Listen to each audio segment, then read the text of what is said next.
Since 2003, this is the Sports Source, East Tennessee's #1 sports talk show. Presented by Pipe Wrench, and by Junk Be Gone, and by the Garza Law Firm. With your host, John Pennington. The Sports Source starts now. Happy Halloween from the remains of the Jeremy Pruitt era. It's hard to believe that he's even got the McDonald's bag in front of him. It's hard to believe that just 2 short years ago, the last time Kentucky came to Knoxville, they walloped the Volunteers 34-7.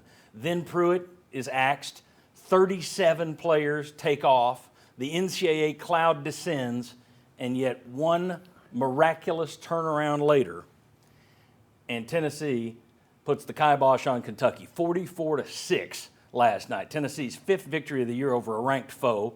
They're rolling into the biggest game that Tennessee has played since 2001. That's coming up next Saturday in Athens. What we're going to do today here in the Junk Be Gone studio on the Sports Source, thanks for joining us, is we got 10 people. Me and 9 guys are going to sit here and talk to you about the Kentucky game last night, about the playoff race, about the Heisman race, break down a play or two, and get you ready for Tennessee, Georgia. Let's just get right into it. First segment of today's program is brought to you by our friends at the Garza Law Firm. East Tennesseans know the name Marcos Garza. First, he and his team are fantastic attorneys. Second, they're from here. So if you're watching this, they can help you with whatever you are facing. They're East Tennessee's attorney. Just opened a new office in Jacksboro, as a matter of fact. So anywhere within the sound of my voice, if you're having a legal issue, something that's come up that you are worried about, let these guys help take the worry away. GarzaLaw.com to learn more.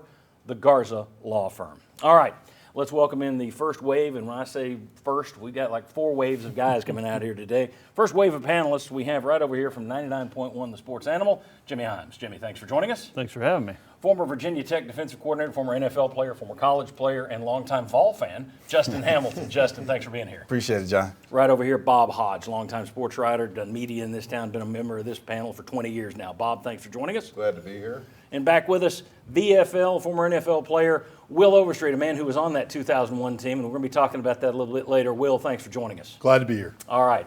I think everybody really is glad. We say that a lot, but it's a lot easier to be glad to be here when they're undefeated, rolling toward a national championship, apparently, as opposed to 3-7, and Mr. Pruitt and his babushka is crashing things around you. Tennessee annihilates Kentucky, as I said last night. They put 45 on them last year. So against Mark Stoops' defenses in 2 years, they've scored 99 points. This is one of the better defensive coaches in the SEC. If there are any of those guys remaining, he's one of the 2 or 3. 99 points the last 2 years. 96 points so far this year against the league's number 2 and number 3 defenses. They got number 1 coming up in Athens this week. In this segment, we always talk about the lead story. If you had to summarize that game for someone who wasn't there, what's your big takeaway, your umbrella topic, your lead story? Jimmy, you were a newspaper man for a long time. What's the lead story coming out of last night? Tennessee's defense was dominant. I guess they proved that even with an up-tempo offense, you can play pretty good defense now and then, right? They were terrific. They shut down Kentucky's Will Levis. He had 3 interceptions. He threw for 98 yards. They held Kentucky to 2.9 yards per carry. They held Kentucky to, 206 yards total offense for the Wildcats.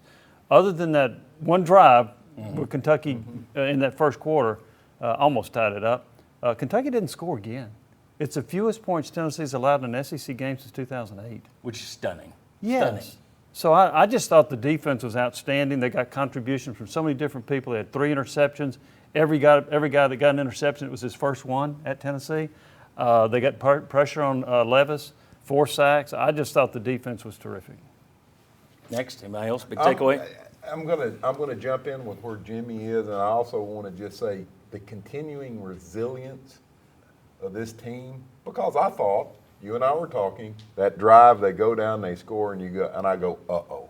Okay, here's what we're going to see, ball control. Tennessee may score, but they're going to be able to move on them. And Tennessee, on that drive, they didn't tackle well. They got pushed around a little bit. And the fact then that you come back and it's just like, okay, we gave you that one. We're done. See you later. the continuing resiliency of Tennessee, I think, is just kind of amazing. Let me turn that one into this one. We'll very quickly go to a graphic, and it rolls right into this. I was going to go with winning different ways. You've now had a couple of games, Pittsburgh and Kentucky, where your defense was really the one that made the difference, especially last time. Against Pitt, they made a couple of key stops. Against Alabama, they made one or two key stops that won the game. But last night, they owned it. You've had other games where your offense just totally decimated the other team. You've had games where you had to come from behind. You've had games where you just held on for dear life. It's a team that is starting to show me that whatever gets thrown at them, as you say, Bob, the resilience is there that they can handle it, whatever it is that's thrown at them. And I think that's, again, we talked about a few weeks ago, Josh Heupel is a guy who just seems very even keel. He goes into these games, and you can't tell much difference if it's Florida week or Akron week. And that, too, may be something that you get off him, that team picks off him during a game. They're on the sidelines like, next play, let's go. Will, I'll let you go. I think the team, it is the defense. That's the story. And it really is the defense on the fact that they dominated on first down, and you look at the third down conversion, 2 of 13. Yeah. I mean, if you're going to have a defense and to go up with our offense, if you're that good on first down and that good on third down, that's how you play really great defense on a high-scoring offense. And that's what they did the entire game. I also took away that if you're looking at the NFL draft coming up, nobody's going to be losing for Levis. That's for sure. So I thought there were a lot of things that came out of it. But, I mean, the most surprising thing is how this defense has continued to come better. And that is surprising as well, just to see some steps that they've taken in how they're playing together. I mean, the first year, there were routes being run, and it didn't look like we had a defender in the picture. And now you're seeing guys, they're there, they're stepping up, they're reading. It looks a lot better than it has been. I love all this love for the defense up here. This is nice. I don't get this often. Rare in this day and age. Very much so. I try throughout the week to watch a decent amount of teams across the country. This Tennessee team is as good as anybody. They're good enough to beat anybody. And I feel like they play like a team that knows that and believes that.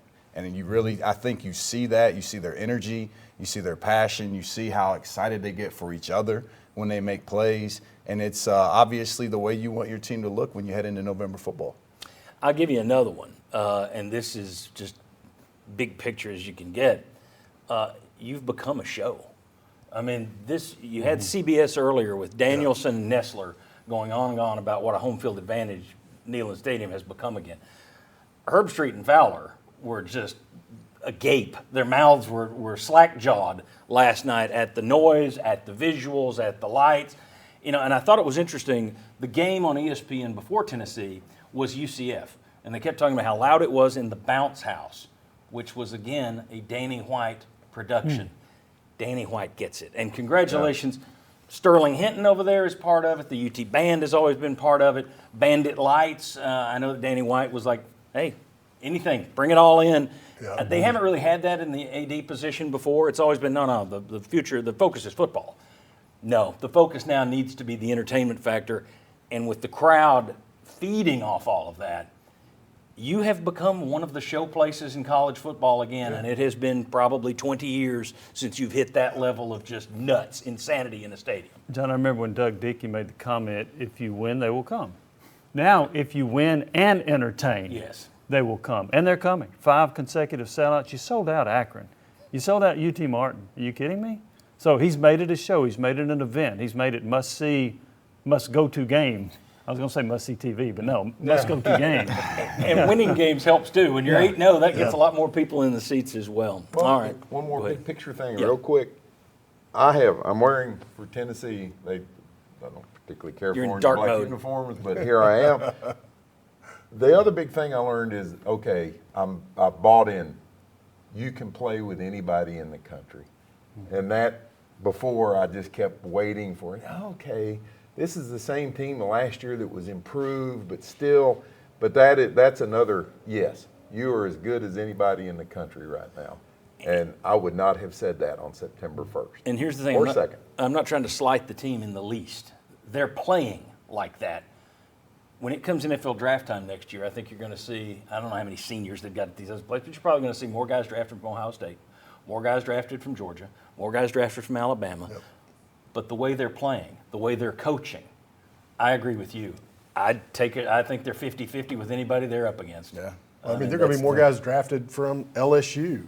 There's a whole lot of teams that you've beat all along this way that there's going to be a lot more guys taking off in the NFL draft than Tennessee has coming. And Will Levis is going to be a Oh my God! I just wrote. I cannot believe he is ranked as high as he is, and he's over Hendon Hooker. I just wrote a whole blog about how stupid that is. It is bizarre. All right. Hey, let's tell you what's coming up on the rest of this show. Is the defense gaining confidence? We'll talk about that, how they are playing right now. Playoff and Heisman races, we'll break those down. Stressing a defense, how Heupel continues to just twist these defenses around. Even though they've seen it on tape, they know what's coming, they practice for it, it still gets them. We'll talk to Justin about that. Keys for Tennessee and Georgia, we're going to break down the game. The Cavaliers line, possibly, no, not even possibly. It is the most important Cavaliers line in the history of the Sports Source. No pressure, Chuck. And we got much, much more. Let me tell you what we got coming back when we come back on this show. What specific things did we learn from last night? I've got one, and it's basically that Josh Heupel is kind of a rarity. I'll explain that next. Come on back on the Sports Source.